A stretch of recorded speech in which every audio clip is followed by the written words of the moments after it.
טליה הייתה רק בת 10 כשחלתה בלוקמיה ועמדה במרכזו של קמפיין לתרומת מח עצם. אותו ניהל אז דוקטור דורון כבירי מבית החולים הדסה עין כרם. 15 שנים לאחר מכן, כשהמחלה כבר מאחוריה, היא הגיעה שוב לבית החולים, הפעם כדי ללדת את בנה הבכור. רק לאחר הלידה היא גילתה שמי שילד אותה הוא אותו רופא שכבר ליווה אותה במאבק על חייה. הכתבה של סיוון אלקלק. רוצה להגיד לאנשים תודה רבה שהם באו ועזרו לך?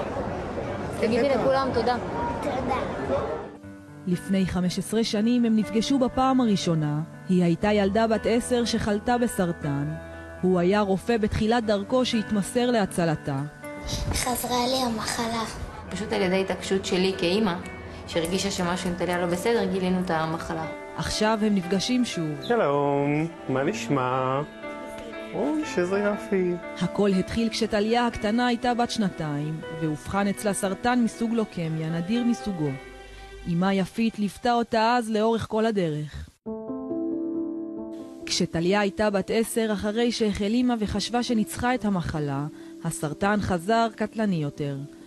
הפעם הוא תקף אותה בשחלות ובמח העצם, ואז נקבע כי היא ככל הנראה תזדקק להשתלת מח עצם מצילת חיים. היה מסביבי מעטפת של המון אנשים, גם בבית חולים וגם בבית ספר שהייתי הולכת, וחברות, ובאמת עברתי את התקופה הזאת בטוב. מה שהיה צריך לעשות בשביל להציל את החיים שלה עשיתי, ונלחמתי, ושיתפתי פעולה, ויצאנו ליום התרמה ארצי.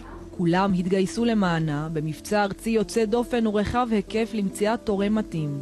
דוקטור דורון כבירי, אז סטאז'ר צעיר לרפואה בבית החולים הדסה עין כרם, היה בין המתנדבים שעמדו בראש מאמצי הגיוס של מאגרי מח העצם. לא הכרתי את הסיפור של טליה באופן אישי, שמעתי עליו באופן עקיף, התרגשתי, כמובן שתרמתי כחלק מהמאמץ. בכל אותו זמן טליה קיבלה טיפולי קימותרפיה קשים.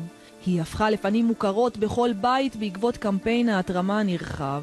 טליה, כל כך הרבה אנשים באים וכל כך רוצים לתרום, כולם שואלים אותי, זה לטליה? אמרתי כן, הלוואי שזה יהיה אני, שימצאו אותי, שאני אהיה מתאים. ובסופו של דבר, אחרי 3 שנים של מאבק יומיומי במחלה, החלימה ללא צורך בהשתלה. אני צריכה לתת עצה לאנשים, אז לקחת את זה בצורה חיובית, ולא להיבהל מזה. כשטליה חזרה להדסה עין כרם ללדת את בנה הבכור, דוקטור כבירי, מנהל מרפאת ההיריון בסיכון, קיבל את התיק הרפואי שלה, ומהר מאוד הבין שמדובר באותה ילדה מקמפיין הגיוס המפורסם שריגש את המדינה. מאז טליה התחתנה ועברה עוד משבר עם בעלה אסף, כשעברו לידה שקטה. 9 חודשים אתה כאילו מדבר למישהו בועט שאתה נוגע בו, ואז קרה מה שקרה, כן, זה שובר. אבל צריך לעמוד על הרגליים ולנסות עוד פעם. טליה נכנסה שוב להיריון, והשבוע הביאה בן ראשון לעולם. דוקטור כבירי ביקש להיות הרופא שילד אותה. בשלב הזה היא עדיין לא הבינה שמדובר ברופא מקמפיין ההצלה ההוא. הוא מצידו עדיין לא רצה לספר לה על ההיסטוריה המשותפת שלהם. לפני 3 שנים נכנסה אליי בחורה צעירה, עם הריון מורכב ומסובך, וכחלק מהתישול ומהאנמנזה, משהו שם נדלק לי, משהו שם עורר איזה זיכרון ישן.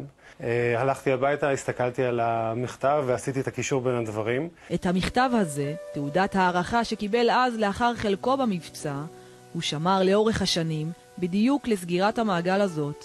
פשוט הוא ליווה את הילדה שלי, כאילו הבת שלו, וזה הכי לא מובן מאליו. אני יכולה להגיד תודה, אבל מה שאני מרגישה בלב ובנשמה אחרי כל השנתיים המורכבות האלה שעברתי, מהיום שהייתה צריכה אותו, הוא היה שם, והוא הגיע לזמן של להביא לנו את המתנה הכי גדולה, שלא היה בטוח אם בכלל היא תהיה. ידענו שהיא תהיה. לא חשבנו שזה יסגמר אחרת. כן. עכשיו טליה ואסף עומדים מעל עגלת התינוק שלהם, אחרי שהתגברו יחד על כל הטלטלות. דוקטור כבירי, שהיה שם ברגע הקשה בחייה של טליה כשהייתה בין חיים למוות, הוא הרופא שהיה שם גם ברגע שהפך למאושר בחייה.